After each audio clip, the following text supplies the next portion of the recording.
여러분 안녕하세요. 오태훈입니다.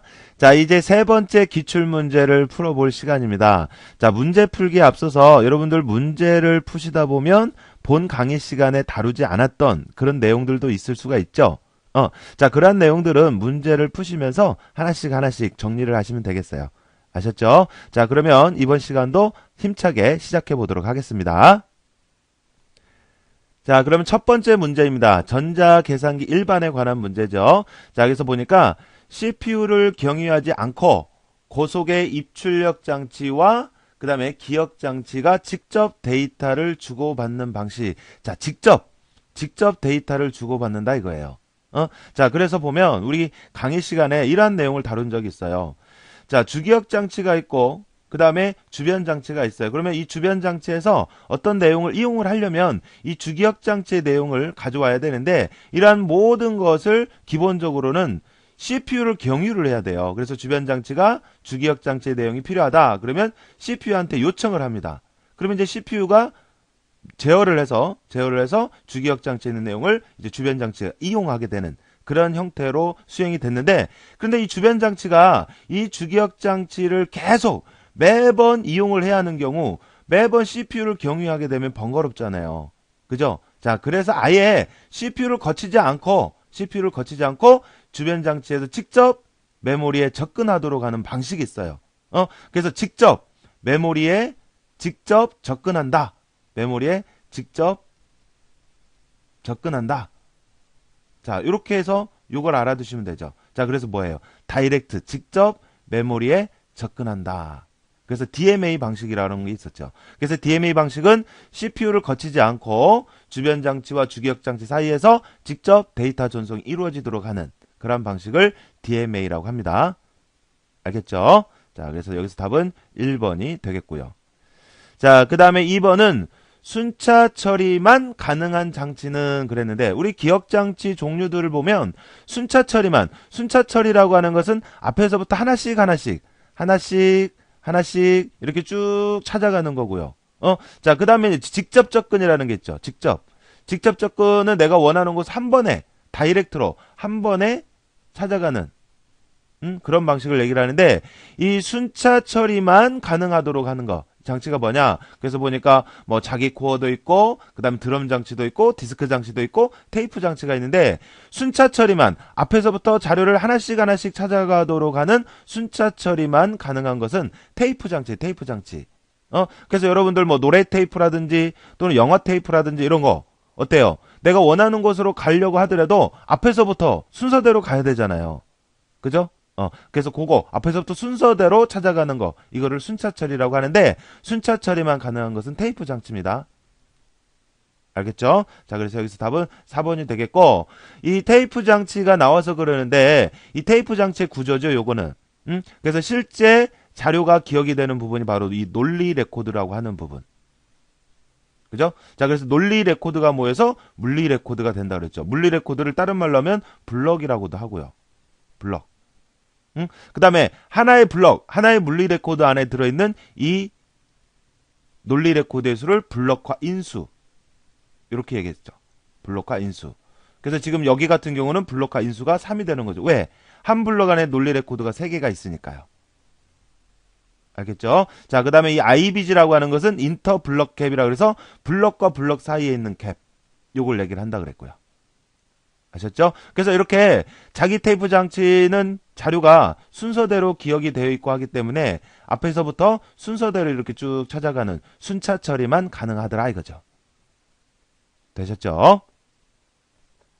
자, 그 다음 3번은 16진수 이 C를 10진수로 변환한 것은 그랬는데, 자, 다른 진수, 뭐 2진수라든지 8진수라든지 16진수라든지 이러한 것들을 10진수로 변환할 때는 이 10진수 체계에 따라서 10진수 체계라고 하는 것은 10진수는 예를 들어서 뭐 123이 있다 그러면 여기는 10의 0승 자리, 여기는 10의 1승 자리, 여기는 10의 2승 자리, 이런 식으로 표현하잖아요. 그리고 각 자리값들을 이렇게 곱해서 다 더하는, 맞죠? 그래서 이런 방법으로 한다고요. 이게 10진수니까 10의 2승 뭐 이런 거고요.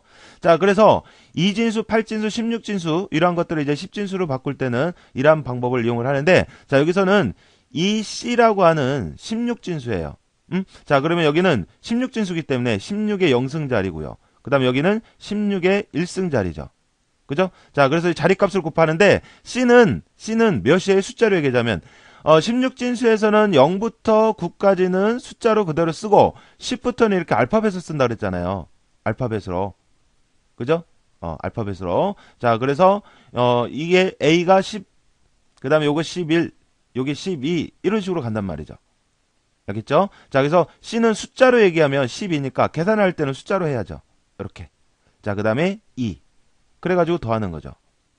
자, 그러면 16 곱하기 2 하면 여기는 32고요. 그다음에 모든 수의 영승은 1입니다. 그러니까 1 곱하기 12 하니까 여기가 12죠. 그래서 더하게 되면 44가 되네요. 됐죠? 자, 그래서 답은 자, 여기 있네요. 자, 그래서 답은 4번이 되겠고요. 자, 그다음에 4번은 레지스터 중에서 프로그램 카운터의 기능. 자, 프로그램 카운터가 그럼 뭐예요? 다음에 수행할 명령의 번지를 기억하는 거. 알겠죠? 자, 현재 실행 중인 명령의 내용을 기억한다. 요거는 IR이죠. 인스트럭션 레지스터. 자, 기억장치 번지를 기억한다. 이거 MAR이고요. MAR이고. 다음에 수행할 명령 번지. 요거 맞네요. 자, 연산 결과를 일시적으로 기억하는 거. 이거 누산기. 어큐뮬레이터. 알겠죠? 자, 그래서 답은 3번이 되겠고요. 자, 그 다음 5번은 이제 캐시 메모리에 관한 내용인데요. 자, 캐시 메모리의 설명으로 옳은 것은 그랬어요. 자, 그러면 캐시 메모리에 대한 설명. 자, 간단히 한번 다시 말씀드리면 중앙 처리 장치가 있고 주기억 장치가 있어요. 그러면 컴퓨터는 수행하는 데 있어서 필요한 것은 주기억 장치에다 가져다 놓고 이제 중앙 처리 장치에서 처리를 하는데 중앙 처리 장치가 어떤 자료를 이제 요청을 해요. 요청을 하면 주기억 장치가 이제 보내주는데 자, 이 중앙 처리 장치는 굉장히 빠르고 그 다음에 거기에 비해서 얘는 느리단 말이에요. 저속이단 말이에요. 그러니까 중앙 처리 장치 빨빨 처리를 하기 위해서는 이 중앙 처리 장치의 속도에 맞춰서 이제 주기억 장치가 빨빨 보내주고 해야 되는데 그러지 못하 보니까 얘가 이제 속도에 맞춰서 처리를 못하고 이제 지연이 되는 거죠. 그래서 이런 중앙 처리 장치와 주기억 장치의 속도 차로 인한 문제를 해결하기 위해서 중간에 캐시라고 하는 메모리를 두는 거죠. 캐시. 그래서 중앙 처리 장치는 이제 어떻게 해요? 이 캐시라고 하는 곳에 자주 사용하거나 또는 최근에 썼던 내용을 기억을 해놨다가 중앙 처리 장치가 이 캐시 메모리에 가서 필요한 것을 이제 가져다 쓰는. 알겠죠? 그런 형태로 해서 좀 더 빠르게 수행하고자 하는 게 바로 캐시 메모리. 자, 그래서 문제 보기 보니까 대용량의 기억 장치용. 이게 용량하고는 관계없어요. 캐시 메모리는 속도를 줄여주기 위해서, 속도를 개선하기 위해서 뭐와 중앙 처리 장치와 주기억 장치의 속도차. 알았죠? 자, 전원이 꺼져도 내용은 유지된다. 전원이 끄면 지워집니다. 알겠죠? 자, 이 캐시 메모리는 SRAM이라고 하는 걸로 되어 있어요. SRAM. 램이라고 하는 것은 전원을 끄면 지워지잖아요. 그죠? 자, 컴퓨터의 주기억 장치로 사용이 된다. 캐시 메모리와 주기억 장치는 별개입니다. 별개. 자, 그리고 CPU와 주기억 장치 사이의 속도차를 해결하기 위해서 고안된 메모리다. 이게 맞네요. 알겠죠? 자, 그래서 요거는 4번이 되겠습니다. 자, 그 다음에 6번은 RISC에 대한 설명으로 틀린 것은 그랬네요. RISC. 자, 하드웨어나 마이크로 코드 방식으로 구현이 되고 전원이 꺼져도 내용이 유지되고 컴퓨터의 주기억 장치로 주로 이용이 된다. 뭐 이것은 다 맞는 얘기고요. 자, CPU와 주기억 장치의 속도차를 위해서 만들어진 고속 메모리. 이건 뭐예요? 금방 얘기했죠. 캐시예요, 캐시. 캐시에 대한 설명을 하고 있는 거예요. 됐죠? 그래서 4번이 답이 되겠고요. 자, 그 다음 7번 문제는 이진수로 부여된 주소값이 직접 기억장치의 피연산자가 위치한 곳을 지정하는 주소 지정 방식은 그랬는데, 자, 여기서 주소값이 이 얘기는 우리 명령어에 보면 명령어가 이렇게 두 개 영역으로 나눠지잖아요. 그죠? 자, 그래서 OP 코드가 있고 그 다음에 주소부가 있는데 여기 있는 주소값, 가령 예를 들어서 100이다. 라고 했을 때 이 주소값이 직접 기억장치의 피연산자라고 하는 것은 이제 피연산자라고 하는 것은 실제 연산에 쓰여지는 자료죠. 데이터죠. 데이터. 실제 자료. 실제 자료. 그러니까 기억장치에 실제 자료가 있는 위치. 이걸 얘기를 하는 거예요. 그러니까 기억장치가 이렇게 있으면 기억장치에 이제 이렇게 쭉 어떤 내용들이 이렇게 쭉 있을 때 가령 여기가 뭐 여기는 예를 들어서 뭐 100번지, 여기는 200번지, 여기는 300번지라고 했을 때 거기에 있는 내용이 이제 이렇단 말이에요. 이렇게 있다라고 가정을 할게요. 자, 그러면 여기에 이 주소값 요거가 피연산자가 위치한 곳, 피연산자라면 실제 데이터, 그러니까 실제 연산에 쓰여지는 게 이거다 그러면 요거의 주소가 직접 이렇게 써져 있는 거, 이걸 지금 얘기를 하는 거예요. 여기서 주소값이라고 하는 것은 명령어의 주소 부분에 있는 값이고, 이 주소값이 직접 기억장치의 피연산자라고 하는 것이 이제 실제 자료에 쓰일, 연산에 쓰일 자료를 얘기를 하는 거고요. 그러니까 실제 데이터가 위치한 곳을 나타내는 지정 방식. 그러니까 이곳의 주소가 실제 연산에 쓰여질 자료의 주소. 이게 무슨 방식이에요? 이게 한 번에 찾아가는 거죠. 이게 바로 직접 주소지죠. 직접. 다이렉트로. 한 번에. 알겠어요? 다소 문제의 말이 좀 어렵지만 해석을 해보면 이러한 의미입니다. 알겠죠? 자, 그래서 여기서 답은 2번이 되겠고요. 자, 그 다음에 이제 8번은 다음과 같이 현재 번지부에 표현된 값이 실제 데이터가 기억된 번지가 아니고, 그러니까 여기 200, 이 명령어에 보면 200이라고 하는 게 실제 데이터가 기억된 번지가 아니래요. 자, 그곳에 기억된 내용이, 그러니까 그곳이 뭐냐? 200번지, 여기 200이라고 하는데 200번지에 있는 그 내용이 실제 데이터의 번지가 되도록 표시하는 주소 지정 방식은, 그러니까 여기에 보면 200이라고 했는데 이게 실제 데이터의 번지가 아니고 200이다 그러면 200번지로 갔다 이거예요. 그랬더니 거기에 있던 내용, 요 놈이 이제 실제 데이터의 번지가 되더라 이거죠. 그래서 3000번지로 가라 이거죠. 그러면 거기에 있는 내용, 요 놈이 이제 실제 데이터가 되는 거죠. 그래서 이렇게 두 번 거쳐서 가는 거, 이걸 뭐라 그래요? 간접 주소 지정 방식이라고 하죠. 간접. 알겠죠? 자, 그래서 여기서 답은 2번이 되겠고요. 자, 그 다음에 9번은 다음을 논리식으로 바르게 표현한 것은 그랬는데, 자, 일단 요 문제를 풀기 전에, 자, 오어 게이트, 그 다음에 엔드 게이트, 자, 요런 거. 오어 게이트는 여러분들 합으로 나타내고, 엔드 게이트는 곱으로 나타내는 거, 요거 알아두셔야 돼요. 그래야 이 문제를 풀 수가 있어요. 자, 그러면 요거는 오어 게이트고요. 자, 요건 이제 낫 게이트죠. 낫은 반대로 해주는 거고, 자, 요거는 엔드 게이트고요. 자, 그러면 오어 게이트. 자, 이곳으로 나오는 내용은 수식으로 표현하면 어떻게 표현할 수가 있어요? A와 B가 들어가서 오어는 합으로. 그러니까 A 플러스 B. 이렇게 표현할 수가 있는 거죠.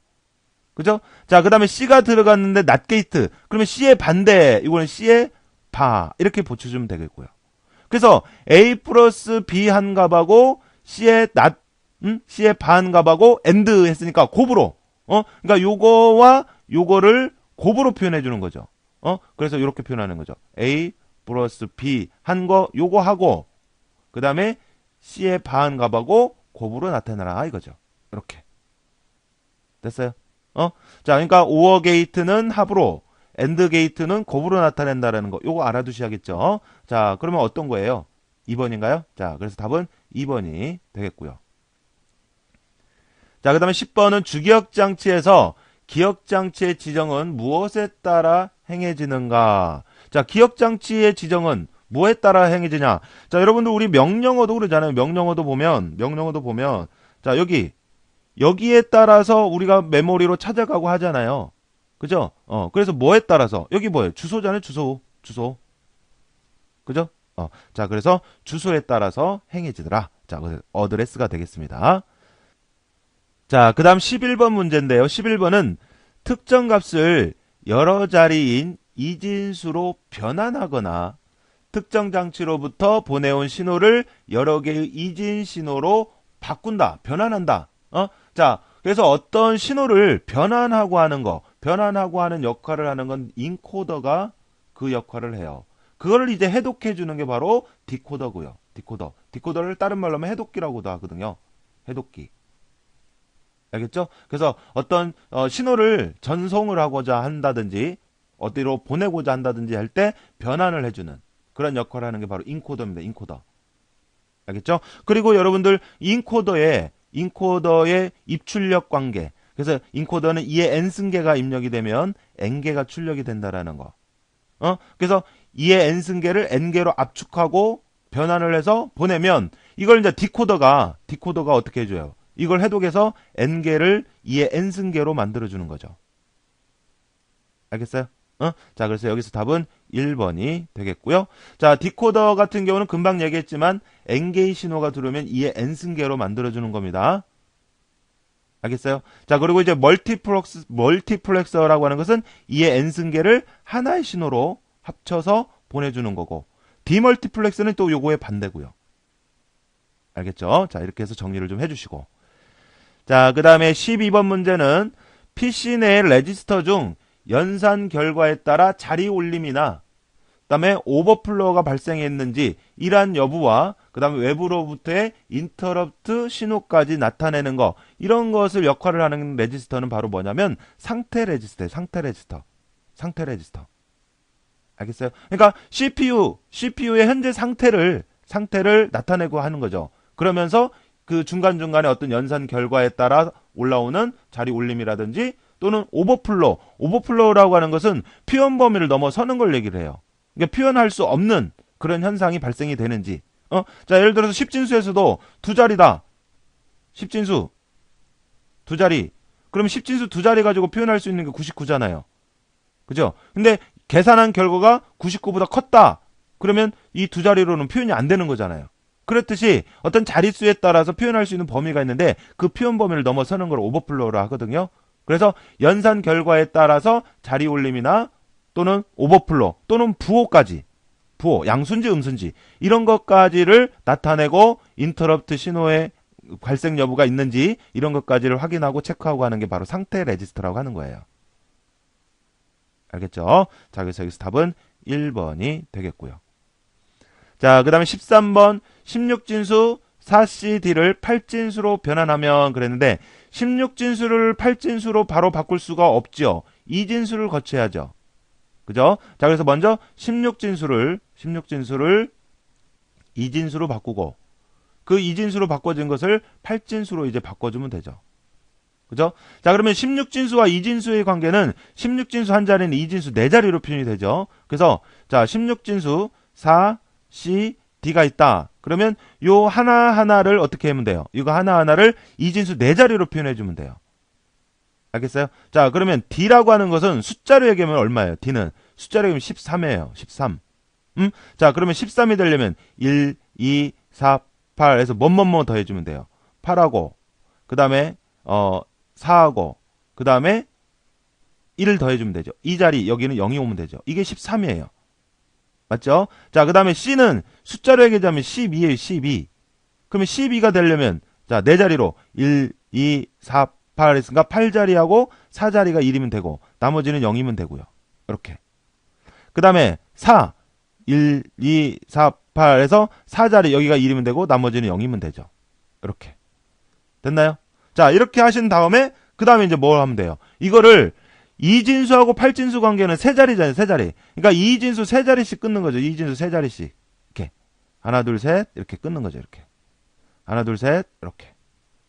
됐어요? 자, 그러면 요건 얼마예요? 1, 2, 4에서 1하고 4하고 다니까 이게 5네요. 5. 그 다음 여기는 1이죠. 그 다음 여기는 1, 2에서 2하고 더니까 3이고요. 그 다음 여기는 2고요. 그래서 2, 3, 1, 5. 2, 3, 1, 5 찾아보세요.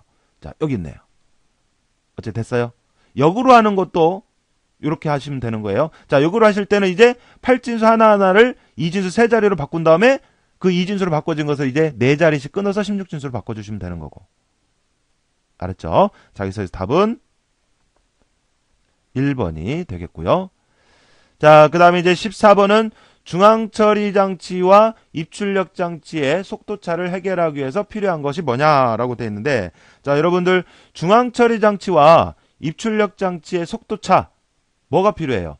자, 중앙처리 장치 CPU는 고속이에요. 그 다음에 입출력 장치, 자, 요거는 저속이에요. 고속이고 저속인데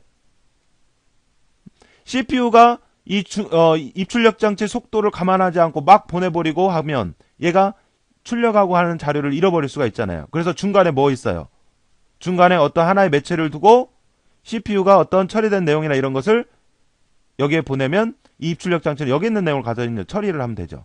그래서 속도차를 해결하기 위해서 이러한 방법을 이용을 하는데, 자, 여기를 버퍼를 이용을 하면 버퍼링, 디스크를 이용을 하면 스플링 그런다 그랬죠. 그죠? 그래서 필요한 게 뭐냐? 그래서 여기서는 버퍼, 디스크는 지금 나와 있지 않고요. 그래서 버퍼를 이용을 하는 이게 바로 버퍼링이죠. 버퍼링. 디스크를 이용을 하면 스플링이 되는 거고요. 알겠죠? 그래서 여기서 답은 1번이 되겠습니다. 자, 그 다음에 15번은 컴퓨터 내에서 실행되는 명령어와 데이터가 이동이 되는 통로. 이게 실제 데이터가 이동이 되는 통로를 뭐라고 하느냐 이거죠. 뭐라 그래요? 버스라고 하죠. 버스. 그죠? 명령어나 데이터 또는 뭐 제어 신호 이런 것들이 실제로 이동이 되는 통로. 이거를 버스라고 합니다. 버스. 알겠죠? 그래서 답은 2번이 되겠고요. 자, 그 다음에 16번은 다음 회로에서 결과가 1이라고 하는 것은 불이 켜진 상태를 얘기를 한대요. 그래서 불이 켜진 상태가 되기 위해서는 A와 B는 각각 어떤 값을 갖느냐라고 돼 있는데, 지금 여기 회로도에서 여기 이제 전지거든요. 그러면 이제 여기에 이제 불이 들어오게 하려면 어떻게 돼야 하냐 이거죠. 여기 스위치가 어떻게 돼요? 여기도 그렇고 전부 다 닫혀져 있어야 되죠. 그죠? 하나라도 열려 있으면 전기가 흐르지 않으니까 여기 불이 안 들어오겠죠. 그죠? 자, 그러면 얘도 닫혀 있어야 되고 얘도 닫혀 있어야 되는데, 이렇게 닫혀져 있는 상태를 1이라고 한단 말이야. 1. 0이라고 하는 건 지금처럼 열려져 있는 상태고, 그러니까 A도 1이어야 되고 B도 1이어야 여기에 불이 들어오는 거죠. 맞아요? 자, 그래서 A도 1, B도 1 이렇게 되는 겁니다. 그래서 AND의 의미로 쓰여지는 형태죠. 그죠? 그래서 답은 3번이 되겠고요.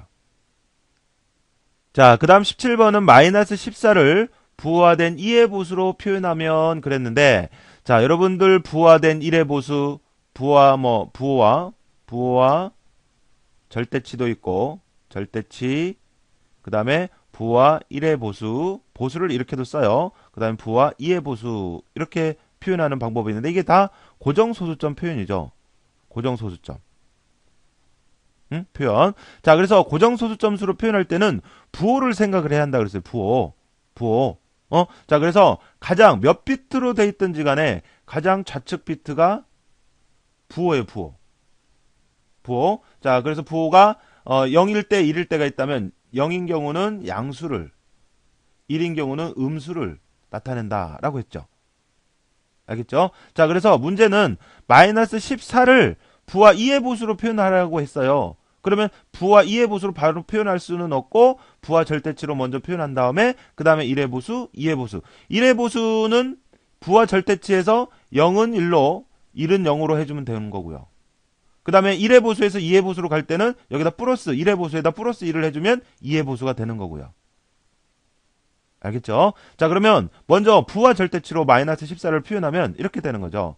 자, 몇 비트로 돼 있든지 간에 가장 왼쪽은 부호예요. 그래서 마이너스라고 했으니까 여기가 1인 것, 1. 응? 그리고 이제 나머지로 이 14를 만들어 봤어요. 14. 그러면 여기서부터 1, 2, 4, 8 뭐 이런 식으로 가니까 8, 4, 2 더하면 14죠. 나머지는 이제 0으로 채워주면 되는 거고요.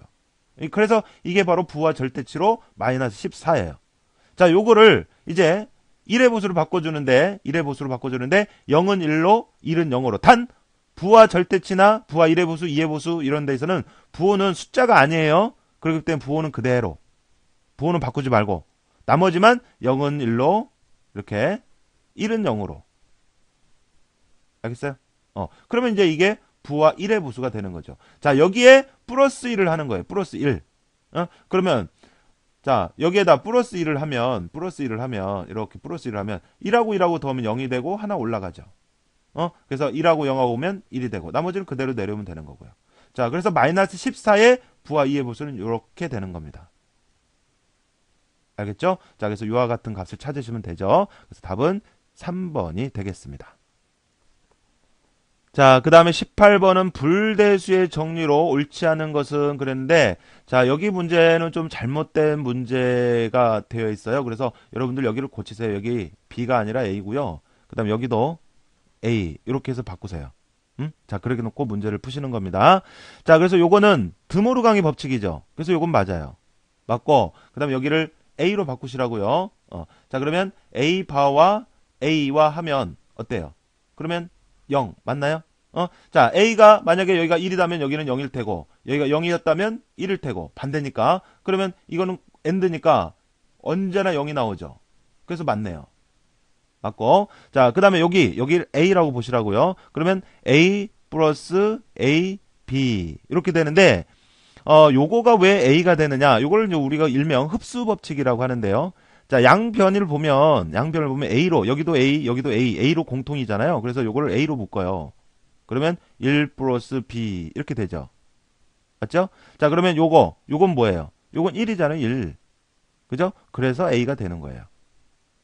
알겠죠? 자, 그 다음에 A 합 A, 요거는 뭐예요? A입니다, A. 알겠어요? A와 A를 5월을 하게 되면 A가 0이면 똑같이 0이니까 그러면 결과가 0이 나올 테고 A가 1이라면 똑같이 여기가 1일 테니까 1하고 오면 1 나올 테고 5월. 알겠죠? 자, 그래서 여기서 답은 4번이 되겠고, 자, 여기를 A, 자, 여기도 A, 이렇게 바꿔서 문제를 푸세요. 알겠죠? 자, 그리고 요거 흡수 법칙이라고 하는데, 요 내용이 또 자주 등장하기도 해요. A 플러스 AB는 A라고 하는 거, 요거. 하나 봐주시고요. 자, 그래서 답은 4번이 되겠고요. 자, 그 다음에 19번은 명령어의 구성을 가장 바르게 표현한 것은 그랬는데, 자, 명령어는 자, 여러분들 명령어는 어떻게 되어 있어요? 명령어는 두 개의 부분으로 되어 있죠. 뭐하고 뭐로? 오피코드, 그 다음에 주소 부분, 또는 연산자 부분, 또는 뭐 번지부, 뭐 이렇게도 얘기도 하고요. 알겠죠? 자, 그래서 제대로 맞게 표현된 거 두 개로 되어 있다고요. 그래서 명령 코드와 번지부 이렇게 되어 있죠. 그래서 답은 1번이고요. 자, 그 다음 20번 문제인데요. 20번은 자, 명령어를 설계할 때 고려할 사항으로 옳지 않은 것은 그랬는데, 자, 명령어를 설계를 할 때, 그러니까 명령어를 설계한다 그러면 이제 처음에 프로그램을 작성을 하고 할 때, 그럴 때를 얘기를 하는데, 자, 컴파일러 기술의 사용, 컴파일러라고 하는 건 번역하는 거거든요. 그러니까 번역할 거를 미리 예측하는 거. 자, 요거 굳이 필요 없는 내용이고요. 그 다음에 메모리의 접근 횟수 감소. 그러니까 어떻게 설계를 해야 명령어의 번지부를 가지고 그 다음에 메모리를 한 번에 찾아가냐, 두 번에 찾아가냐, 또는 아예 메모리를 거치지 않냐, 이런 것을 우리가 이제 생각을 해야 효율적으로 프로그램을 만들 수가 있으니까 메모리 접근 횟수 감소를 위한 방법, 요거 생각을 해야 되고요. 그 다음에 많은 범용 레지스터의 사용, 다양한 용도로 쓸 수 있도록 이것도 고려해야 할 사항이고요. 그 다음에 제한적이고 복잡한 명령어 세트, 복잡 명령어 세트, 요거는 CISC잖아요. 근데 제한적이 아니죠. 그죠? CISC 방식은 어때요? 제한적인, 똑같은 게 아니라 가변적이죠. 가변적이죠. 자, 그래서 요 문장 자체가 아예 잘못된 거예요, 여기는. 알겠어요? 자, 컴파일러의 그러니까 번역할 때의 그 상황을 미리 생각할 필요는 없어요. 설계할 때. 그러니까 굳이 이 문제도 답을 고르자면 이 두 개가 다 답이 될 수가 있어요. 그런데 여기서 이제 가장 옳지 않은 것을 고르자 그러면 이 복잡 명령어 세트 구조는 제한적이 아니고 동일한 게 아니라 가변적이단 말이에요. 그러니까 이 문장 자체가 아예 잘못된 거예요, 여기서는. 알겠죠? 자, 그래서 여기서 굳이 가장 옳지 않은 것을 고르자 그러면 4번이 답이 되겠다 이거죠. 그런데 명령어를 설계를 할 때, 자, 여기에 대한 컴파일러 과정에 관한 내용도 고려할 사항은 사실은 아니더라. 이런 정도만 정리를 해주세요. 알겠죠? 자, 이렇게 해서 일단 전자계산기 일반에 관한 문제를 풀어본 겁니다. 자, 그 다음 이어서 21번 문제입니다. 자, 21번 문제를 보니까 SQL 구문 형식으로 옳지 않은 것은 그랬는데, 자, 여러분들 우리 조작어, DML, 조작어에 보면 select, update, insert, delete 등 해서 여러분들 구문 알아두시라 그랬죠. 그래서 구문을 다시 한번 보면, 자, select 검색문이에요. 그래서 형식은 select from 그 다음에 where. 그래서 from 뒤에는 테이블명, where는 조건. 여기 select 뒤에는 검색 내용. 그래서 이 테이블에서 이 조건에 맞는 이 항목들을 검색을 해라. 이런 의미로 쓰인다 그랬고요. 자, 그 다음에 insert는 삽입하는 거죠. 그래서 insert into value 이렇게 온다 그랬죠. 자, 그 다음에 delete는 삭제. 그래서 delete from 이렇게 오는 거고, 그 다음에 업데이트는 갱신. 자, 그래서 업데이트 셋 이렇게 온다 그랬죠. 그죠? 자, 그래서 여기 구문에 맞게 이렇게 여러분들 정리를 해두시는데 여기에 맞지 않는 것을 고르시면 돼요. 자, select from where 맞죠? 자, delete from where 이것도 맞고요. insert into where가 아니라 여기 value죠, value. 그죠? 그래서 여기가 잘못됐네요. 그죠? 자, 그래서 여기서 답은 3번이 되겠고요.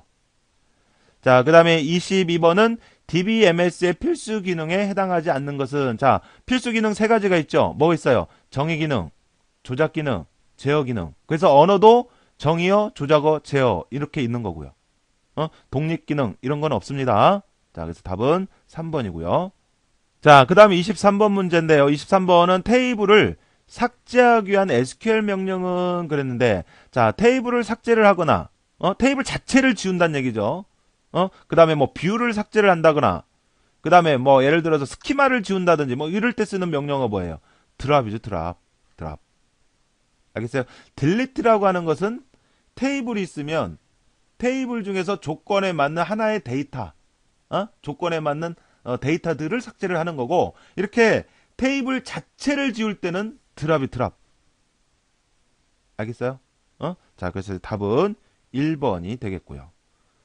자, 그 다음에 24번은 스프레드시트에서 기본 입력 단위는 그랬는데, 자, 스프레드시트에서 행과 열이 만나는 곳, 행과 열이 만나는 이 사각형, 요걸 우리가 셀이라고 하잖아요, 셀. 그래서 이 셀에 자료를 입력하고 하는 거 아니에요. 그죠? 자, 그래서 답은 1번입니다. 1번이고요. 자, 그 다음에 25번 SQL의 데이터 조작문 DML에 해당하지 않는 것 그랬는데, 자, 업데이트 맞죠? 조작어 맞죠? 그 다음에 드랍이라고 하는 거 이건 뭐예요? 이건 정의어예요. 정의어에는 그래서 뭐가 있어요? 크레이트문, 그 다음에 알트문, 드랍문 이렇게 세 가지가 있다고요. 자, 인서트, 그 다음에 셀렉트, 뭐 딜리트 이런 것들은 조작어고요. 자, 얘는 정의어입니다. 정의어. 알겠죠? 자, 답은 2번이고요. 자, 그 다음에 26번인데 26번은 데이터베이스 3단계 스키마의 종류에 해당하지 않는 것. 자, 스키마 종류. 스키마 종류 뭐가 있어요? 세 가지. 내부 스키마, 가장 그 안쪽에 있는 내부 스키마.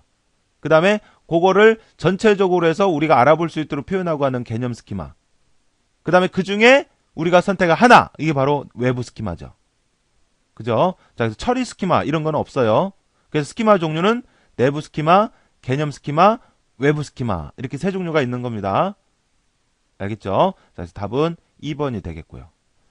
자, 그 다음에 27번은 환경 데이터베이스의 속성 또는 필드에서 나타낼 수 있는, 그러니까 항목 속성이죠. 그러니까 속성 또는 항목 필드에서 나타낼 수 있는 값의 범위. 그러니까 하나의 속성이 가지는 값의 범위. 이걸 뭐라고 하느냐 이거죠. 그래서 테이블이 이렇게 있으면 이 테이블 예를 들어서 학과다. 그러면 학과라는 속성이 갖는 이 값들의 집합. 이것을 뭐라고 한다 그랬어요? 도메인이라는 도메인. 알겠어요? 차수라고 하는 것은 항목수죠, 항목수. 그 다음에 이 튜플이라고 하는 건 이 행이고 행. 알겠죠? 자, 그래서 답은 여기서 1번이 되겠고요. 자, 그 다음에 28번 스프레드시트에서 조건을 부여해서 이에 맞는 자료들만 추출해서 표시하는 것. 그러니까 걸러내는 거죠. 조건을 제시해서 조건에 맞는 것만 걸러내는 거. 걸러낸다는 의미. 필터. 알겠죠? 그래서 답은 2번이고요. 자, 매크로라고 하는 것은 어떤 반복적인 어떤 연산이나 이런 것을 자동화해서 자동적으로 수행이 되도록 하는 거. 이걸 매크로라고 하고요. 자, 그렇습니다. 자, 그 다음에 이제 29번은 프리젠테이션에서 화면을 전환하는 단위. 자, 파워포인트에서 파워포인트 여러 개의 슬라이드가 있으면 화면이 전환이 될 때 이 슬라이드 단위로 전환이 되잖아요. 그죠? 그래서 답은 3번이 되겠고, 이 슬라이드 안에 있는 뭐 그림이라든지 글꼴이라든지 이런 거 하나하나를 뭐라고 그래요? 이런 거는 개체라고 하고요. 알았죠? 자, 그래서 답은 3번입니다. 화면 전환 단위 3번. 자, 그 다음에 이제 30번은 다음 SQL문의 의미로 적합한 것은 그랬네요. 그래서 select. 자, select 검색문이에요. select 뭐? 이 별표, 아스트리크 별표의 의미가 뭐라고요? 모든 것을 의미를 한다고. 모든 것. from 사원. 그러니까 사원 테이블에서 모든 항목을 검색을 해라 이거죠. 조건은 없네요. 알겠죠? 그래서 요거의 의미를 아느냐? 이거 모든 것을 의미를 한다고요. 자, 그래서 사원 테이블 삭제 아니고요. 사원 테이블의 전체 레코드의 모든 필드를 검색하라. 어때요? 맞죠? 이거죠. 이 별표가 포함된 필드를 검색하라 이런 거 아니다고요. 이 별표의 의미는 모든 항목을 의미를 한다고. 모든 것. 알았죠? 자, 그래서 답은 2번이 되겠습니다. 자, 이렇게 해서 패키지 활용에 관한 문제를 살펴본 거고요. 자, 이어서 이제 운영체제, PC 운영체제 문제입니다. 자, 그래서 31번은 도스에서 하드디스크의 영역을 논리적으로 설정하고 사용하도록 분할하는 명령어. 자, 그러니까 하나의 하드디스크가 있으면 이거를 논리적으로 이렇게 나누는 거죠. 그래서 뭐 여기는 C, 여기는 D 이런 식으로 해서 논리적으로 나눌 때 쓰는 명령어. 이게 뭐예요? F디스크죠, F디스크. F디스크. 그죠? 자, 그래서 답은 1번이고, 여기 보면 체크 디스크가 있고 스캔 디스크가 있는데, 체크 디스크라고 하는 것은 하드 디스크 상태를 점검하는 거고요. 그 다음에 스캔 디스크라고 하는 것은 그 하드 디스크의 사소한 오류라든지 이런 것을 수정을 할 때 쓰는 명령어고 그렇습니다. 됐죠? 자, 그래서 답은 1번이에요, 1번. 자, 그 다음에 32번, 유닉스에서 파일의 내용을 화면에 보여주는 명령어는 그랬는데, 자, RM이라고 하는 거, 요거는 파일 삭제죠. 파일 삭제. 그 다음에 MV, 요건 이동이에요, 이동. 자, 그 다음에 유닉스에서 파일의 내용을 보여주고 하는 건 바로 캣입니다, 캣. 타입은 도스에서 파일의 내용을 보고자 할 때 쓰는 거고 그래요. 도스예요, 이건 도스. 자, 유닉스에서는 캣입니다, 캣. 알겠죠? 답은 2번이고요. 자, 그 다음에 33번 유닉스 시스템에서 현재 작업 중인 프로세스의 상태를 알기 위해 사용되는 명령어는 그랬는데, 자, 요거 우리 명령어 한번 정리를 좀 해보면, CAT, 요거는 금방 말씀드린 것처럼 파일의 내용을 화면에 보고자 할 때 사용하는 명령어고요. 자, 그 다음에 이제 문제에서 말했던 PS라고 하는 명령어가 있어요. 이게 바로 현재 실행 중인 프로세스의 상태를 나타내는 명령어예요. 그 다음에 LS라고 하는 것은 현재 디렉터리 내의 모든 파일. 그래서 도스에서는 dir과 같다 그랬죠. dir. 그 다음에 cp, 요거는 copy, 복사를 하는 거고 그랬습니다. 됐죠? 그래서 여기서 답은 2번이고요. 자, 그 다음에 34번 윈도우 98에서 휴지통에 관한 설명으로 옳은 것은 그랬는데, 자, 휴지통의 크기에 대한 초기 설정은 하드디스크의 20%이다라고 했는데 20%가 아니죠. 10%. 그러니까 기본적으로 10%에서부터 100%까지 지정은 할 수가 있죠. 그러니까 휴지통의 크기도 내가 지정을 해줄 수가 있는데 기본적으로는 10%. 알겠어요? 자, 그 다음에 휴지통에 있는 파일들은 디스크의 공간을 차지하지 않는다 그랬는데 이 하드디스크의 일부를 휴지통으로 쓰는 거거든요. 그래서 디스크 공간을 차지를 해요. 그래서 디스크의 공간을 좀 더 효율적으로 하기 위해서 사용하지 않는 휴지통이라든지 뭐 임시 파일이라든지 이런 것들을 다 지우는 거잖아요. 알겠죠? 자, 그 다음에 휴지통에 있는 파일들은 자동으로 삭제가 되는 게 아니죠. 우리가 휴지통 비우기를 해야 삭제가 되는 거죠. 자, 그 다음에 Shift 키를 누른 상태로 해당 파일을 드래그하여 휴지통에 넣으면 휴지통에 보관되지 않고 바로 삭제가 된다. 자, 요게 맞네요. 맞습니다. 자, 4번이고요. 그 다음에 35번 윈도우 98에서 시작 버튼 위에 마우스의 오른쪽 버튼을 클릭을 하면 볼 수 있는 메뉴가 아닌 것은 그랬는데, 자, 요거 앞에서도 나왔던 문제인데요. 시작 버튼이 있어요. 그러면 여기를 이 시작 버튼 자체를 클릭을 한다는 얘기가 아니라 이 시작 버튼에서 마우스 오른쪽 버튼을 누른다고요. 마우스 오른쪽 버튼. 그래서 마우스 오른쪽 버튼을 누르게 되면 나오는 메뉴가 이렇게 나와요. 열기, 탐색, 찾기. 뭐 이런 식으로. 알겠죠? 그래서 열기, 검색, 탐색, 그 다음에 찾기. 이게 이제 찾기가 되는 거죠. 찾기. 그 다음에 탐색 있고요. 검색, 찾기. 그러니까 윈도우 98에서는 여기처럼 찾기라고 하고 XP에서부터는 검색이라고 하고 그러거든요. 그러니까 여기 좀 정확히 얘기하자면 찾기인데 여기 검색으로 돼 있지만 같은 의미고요. 설정이라고 하는 거 이런 건 없습니다. 알겠죠? 그래서 답은 1번이고요. 자, 그 다음 36번에서 다음이 설명하고 있는 것은 그랬네요. 자, 그래서 쭉 읽어보시면, 자, 여기 눈에 띄네요. Starting a computer. 그러니까 컴퓨터의 시작. 컴퓨터를 시작하라는 걸 뭐라 그래요? 이거를 부팅이라고 하죠. 부팅. 부팅. 부팅을 다른 말로 하면 부트스트랩이라고도 해요. 같은 말이에요. 부트스트랩이나 부팅이나. 알겠죠? 그래서 답은 1번입니다. 1번. 1번이고요. 자, 그 다음에 37번. 도스에서 시스템이 부팅할 때 반드시 필요한, 자, 이 부팅할 때 필요한 파일을 시스템 파일이라는 거, 시스템 파일. 그 시스템 파일의 종류는 뭐뭐가 있어요? command.com이 있고요. 그 다음에 입출력을 관리하는 IO, 입출력, input, output, 그 다음에 ms.sys, 이렇게 세 가지가 바로 시스템 파일이죠. config sys 파일은 이제 부팅을 하면서 환경 설정을 하는, 환경을 조절하고 하는 그런 환경 설정 파일이고요. 그래서 부팅할 때 필요한, 반드시 필요한 시스템 파일로는 io.sys, ms.dos.sys, command.com 이렇게 세 가지고요. 이 두 가지는 sys라고 되어 있는 이 두 가지 파일은 숨겨져 있는 히든 파일입니다. 히든 파일. 알겠어요? 자, 그래서 여기서 답은 일단 부팅할 때 필요한 거 아닌 거 찾으시면 되죠. 그래서 4번이고요. 자, 그 다음에 38번에서 다음 괄호 안에 내용으로 알맞은 것은 그랬는데, 자, 여기 보니까 유저 오브 컴퓨터, 컴퓨터 사용자와 그 다음에 컴퓨터 하드웨어, 컴퓨터 기계 간의 인터미디어리, 중개 역할을 하는 게 뭐냐 이거죠. 뭐예요? 하드웨어를 사용자가 이용할 수 있도록 중개 역할을 하는 거. 바로 운영체제잖아요. 운영체제. 오퍼레이팅 시스템. 알겠죠? 그래서 답은 4번이고요. 4번. 자, 그 다음에 39번 스플링에 대한 설명으로 틀린 것은 그랬는데, 자, 스플링. 자, CPU가 있고, 자, 입출력 장치. 예를 들어서 뭐 프린터가 있다. 자, 그러면 CPU가 프린터로 쭉 보내기면 얘는 고속이고 얘는 저속인데 그 속도에 맞춰서 얘가 동작을 못 하잖아요. 못 따라가잖아요. 그래서 중간에 어떤 매체를 두는데, 자, 여기를 버퍼를 쓰면 버퍼링이고 그 다음에 디스크를 이용을 하면 스플링이고 그런다고 그랬죠.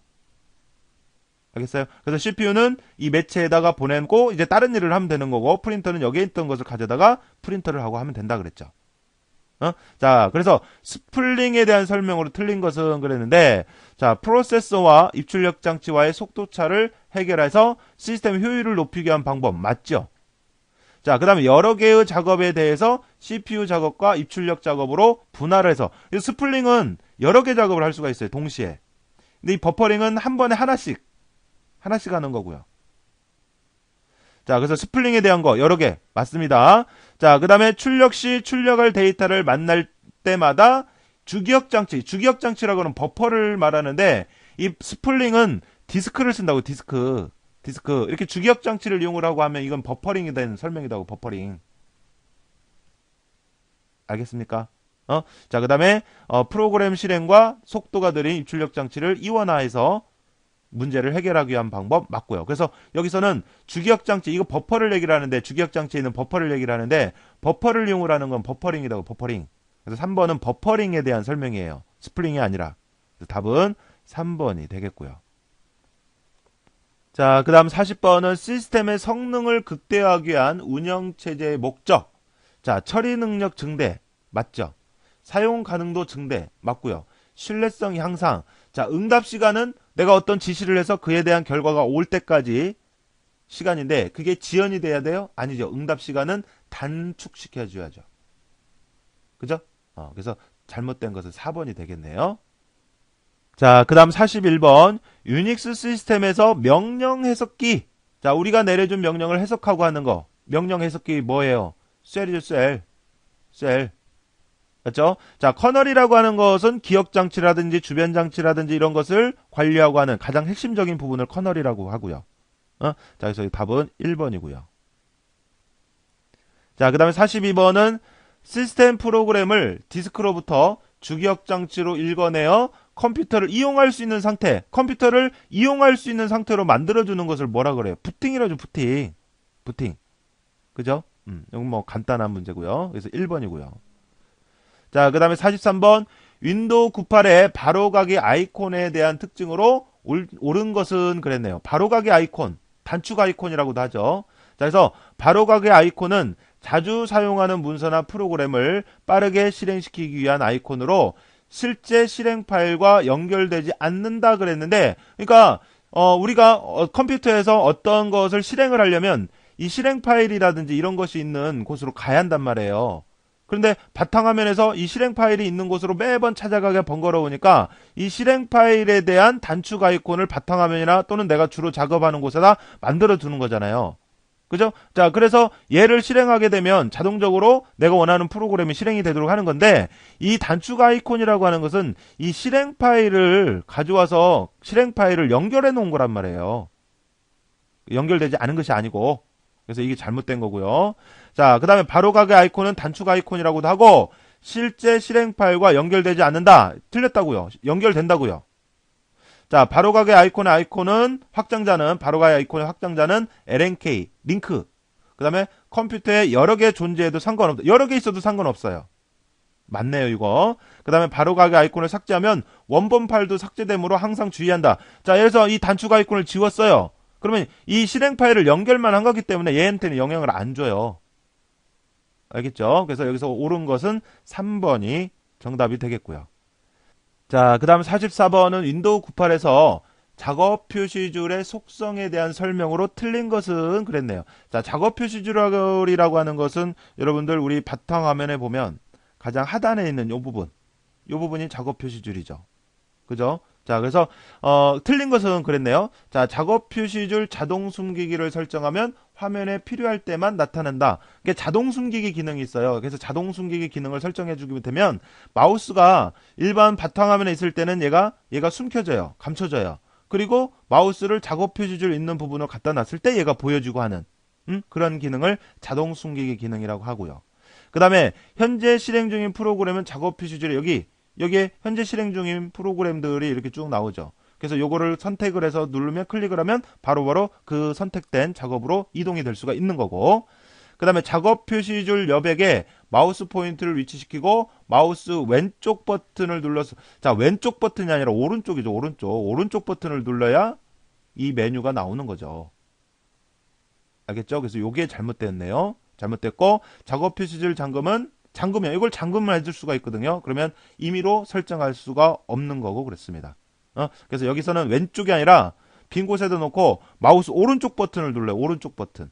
그래서 여기 잘못됐고, 뭐 오른쪽 버튼을 눌렀을 때 나오는 게 이제 이와 같은 메뉴가 나오는 거죠.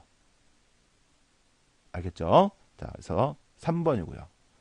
자, 그 다음에 45번 윈도우 98에서 활성된 창을 클립보드에 복사하는 단축키는 그랬는데, 자, 요거는 뭐 어쩔 수 없죠. 외워두셔야 되죠. 그래서 윈도우 98에서 활성된 창을 클립보드에 복사해주는 단축키, 이미지로 해서 복사해주는 단축키는 뭐가 되냐면, 자, 여기 쭉 나오는데요. 그래서 활성된 창을 클립보드에 복사를 할 때 쓰는 건 Alt 프린트 스크린크입니다. 단축키로. 자, 프린트 스크린은 이렇게도 써요. 자, 이렇게도 나타내고. 됐죠? 자, 그래서 답은 1번이고요. 자, 그 다음에 46번 유닉스의 특징을 설명한 것으로 틀린 것은, 자, 대부분이 C 언어로 돼 있다. 그래서 이식성이 좋다. 맞는 거고. 동시에 여러 작업을 수행할 수 있는 시스템. 맞죠? 그 다음에 파일 구조가 선형 구조가 아니라 트리형이에요. 트리. 계층적 구조예요. 계층적. 알겠어요? 선형 구조가 아닙니다. 그리고 다수의 사용자가 쓸 수가 있고요. 그래서 유닉스는 다중 사용자, 그 다음에 다중작업 운영체제라고 했죠. 그죠? 자, 그래서 여기서 파일 구조는 선형 구조가 아니고 트리, 계층형 구조예요. 계층형 구조. 그래서 3번이 잘못된 거고요. 자, 그 다음에 기억장치의 크기가 너무 작아서 이용할 수 없는 부분. 그러니까 기억장치가 이렇게 있을 때 우리가 이제 이 기억장치에 여러 가지 작업들을 이렇게 가져다 놓는단 말이에요. 가져다 놓고 하는데, 가져다 놓는데 어떤 하나의 특정 부분이 너무 공간이 협소한 거예요. 이러다 보니까 이게 사용되지 않고 낭비되고 있어. 이런 걸 우리가 뭐라 그래? 단편화라고 하잖아요. 단편화.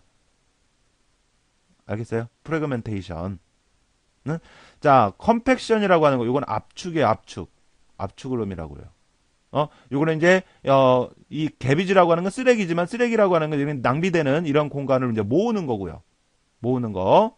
그다음에 리플레이스먼트라고 하는 거. 요거는 이제 대체, 교체하는 거죠. 대체, 교체. 요걸 얘기를 하는 거고요. 자, 이게 바로 단편화입니다. 단편화.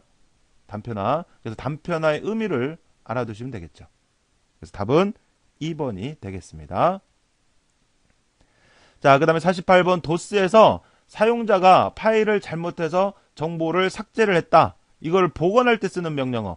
자, 삭제를 할 때는 delete 또는 del 명령을 이용을 하고요. 이걸 복원할 때는 undelete 를 쓰죠. undelete. undelete. 알겠죠? 그래서 답은 2번이고요. 이거는 명령어입니다.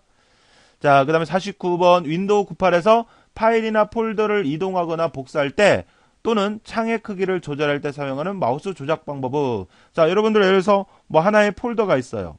그러면 이걸 옮길 때 어떻게 해요? 마우스로 선택을 해서 왼쪽 버튼 누른 상태에서 이렇게 옮겨야죠. 그걸 뭐라 그래요? 드래그 앤 드랍이라고 그러죠. 그죠? 클릭이라고 하는 것은 한 번 선택하는 거. 더블 클릭은 이제 빠르게 왼쪽 버튼을 2번 누르는 건데, 이거는 이제 실행할 때 쓰는 거고요. 파일이나 뭐 이런 것들을, 폴더나 이런 것들을 이동하고 복사하고 또 창 크기를 조절하고 할 때, 이건 드래그 앤 드랍이 드래그 앤 드랍. 그죠? 그래서 3번이 답이 되겠고요. 자, 그 다음에 이제 50번은 도스에서 어트리브, 속성을 지정을 할 때 쓰는 명령이죠. 그래서 읽기 전용 속성을 해제한대요. 자, 읽기 전용으로 하는 거, R이죠, R, 리드. 리드. 근데 해제한다, 그럼 마이너스를 붙여줘. 마이너스, 해제. 플러스는 지정을 해주는 거고요. 그죠? 그래서 해제는 마이너스입니다, 마이너스. 자, 요거는 히든, 요거는 시스템, 요거는 백업. 그 다음에 요거는 R은 리드. 읽기 전용. 그런데 마이너스가 붙어야 해제가 된다고요. 알겠죠? 자, 그래서 답은 4번이 되겠습니다.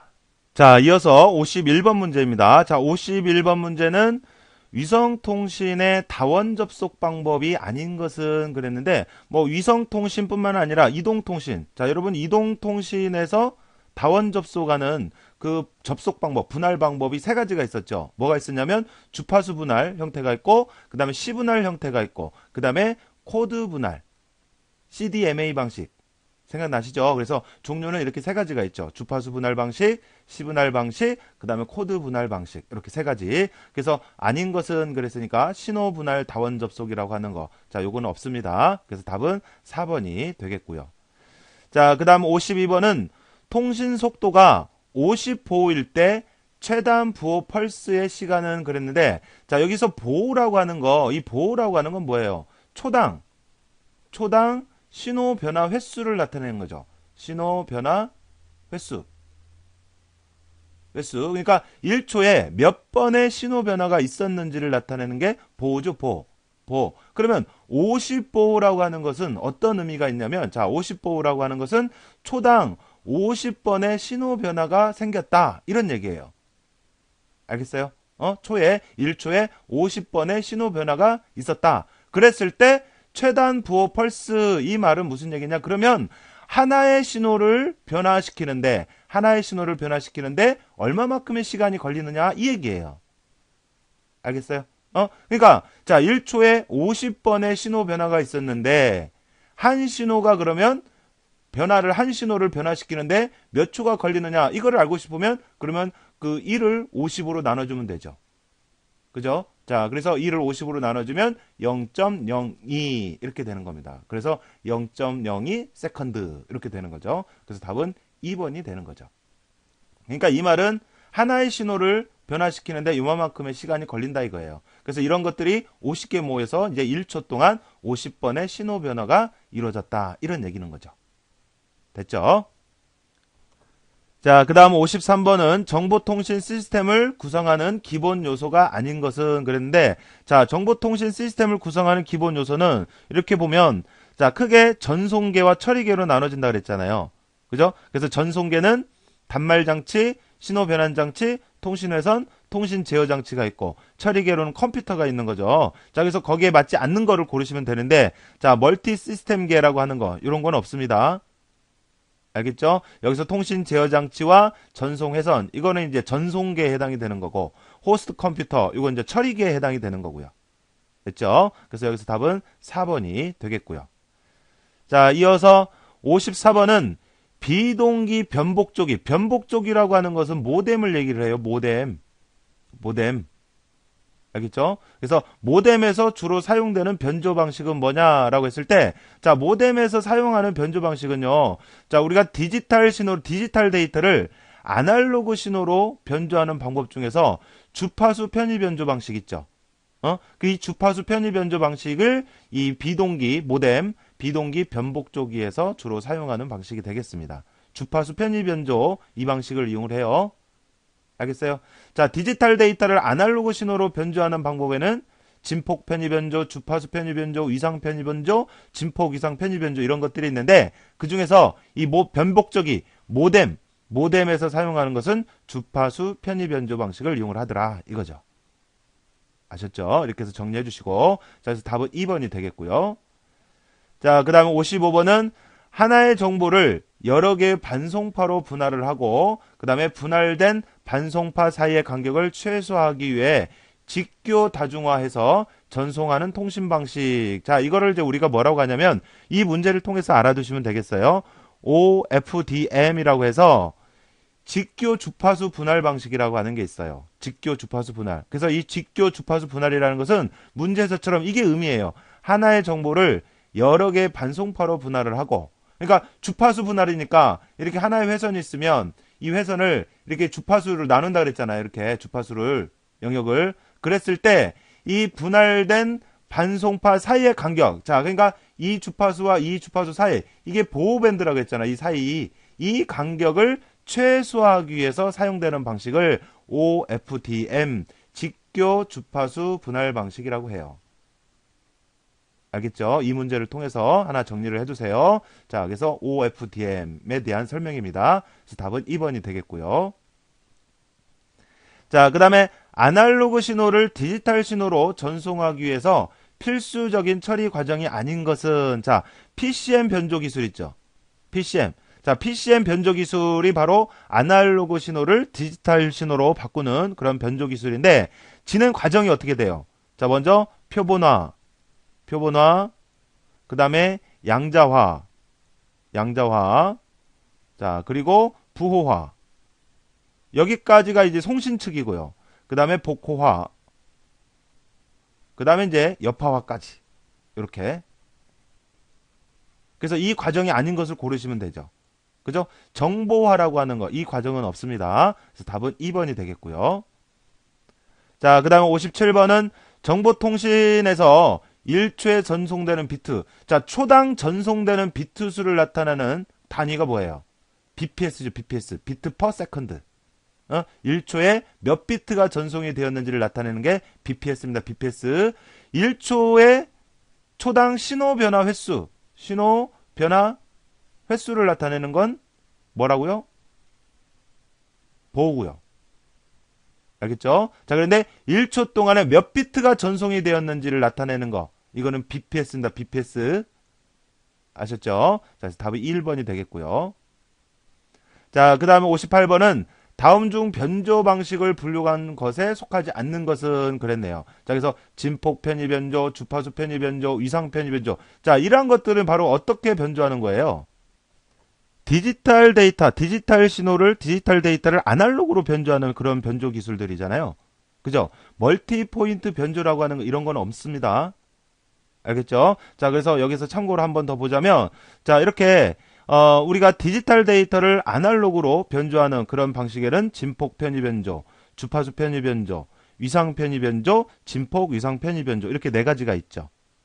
알겠죠? 자, 그 중에 앞에 문제에서 나왔던 주파수 편의 변조, 이게 바로 비동기 변복조기, 모뎀에서 사용하는 그런 방식이 되겠고요.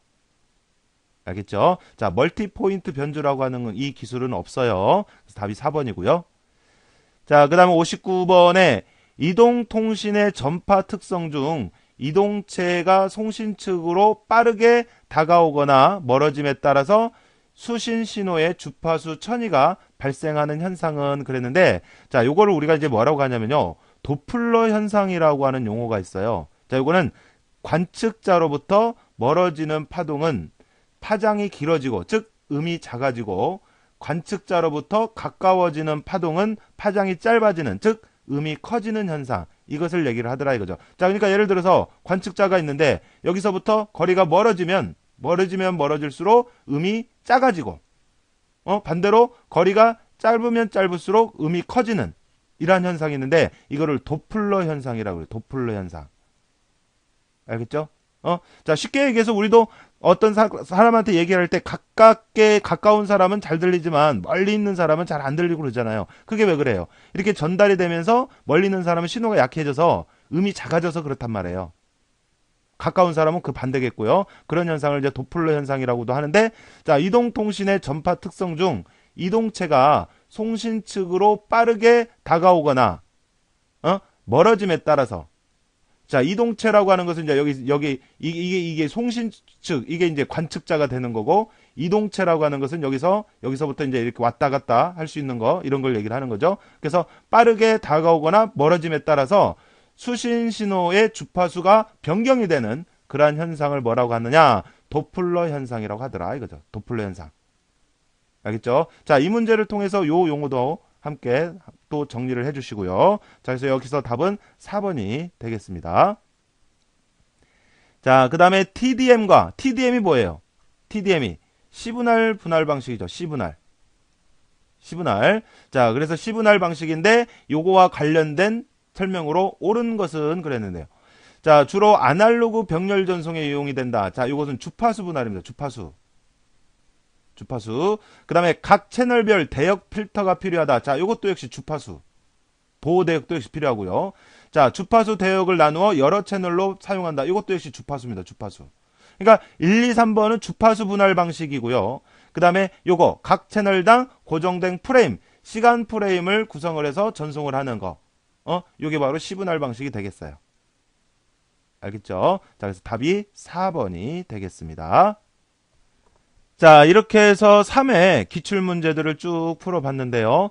다소 내용에서 다루지 않았던 그런 용어들도 나오고 했으니까 다시 한번 그런 용어들 다시 한번 체크해 주시고, 여러분들이 먼저 풀어봤을 때 몰랐던 문제가 있으면 이 강의를 들으시고 다시 한번 정리를 해주세요. 아셨죠? 자, 여러분 수고하셨습니다.